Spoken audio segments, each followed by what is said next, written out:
До 1969 года в Советском Союзе не было туалетной бумаги. Это правда или миф? Одни говорят, что граждане СССР подтирались газетой, другие, что ее вообще не производили. Сегодня мы разберемся, чем на самом деле пользовались люди и почему один день в ноябре 1969 года стал легендарным. На самом деле, гигиеническая бумага в России была еще до революции.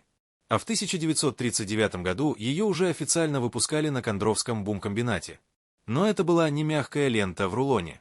Это были плотные серые листы, сложенные в аккуратную стопку. Их называли пипифакс.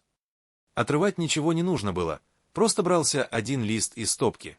Качество оставляло желать лучшего, она была жесткой и часто рвалась. Если пипифакса не было, на помощь приходила газета. «Правда», «Известия», все шло в дело.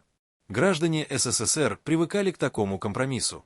В деревнях использовали все, что попадется под руку, от листьев лопуха до старых тряпок. Для многих это было не вопросом выбора, а единственной доступной альтернативой. Почему же все говорят про 1969 год? Именно 3 ноября на Сяском целлюлозно-бумажном комбинате запустили первую линию по производству рулонной бумаги. Это был настоящий прорыв. Миллионы рулонов в год. Наконец-то можно было не брать лист из стопки, а просто оторвать кусок. Рулон стал символом новой эпохи, эпохи бытового комфорта. Но радость была недолгой. Бумага мгновенно стала дефицитом. Ее продавали строго по норме, не больше 10-12 рулонов в одни руки. Люди стояли в очередях, чтобы купить это золото гигиены. Туалетная бумага стала такой же ценностью, как джинсы или колготки. Так что миф о том, что бумаги не было до 1969 года, это лишь половина правды. Она была, но другой. И именно эта другая бумага стала частью нашей культурной памяти.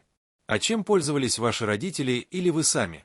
Газетой, пипифаксом или, может быть, чем-то еще?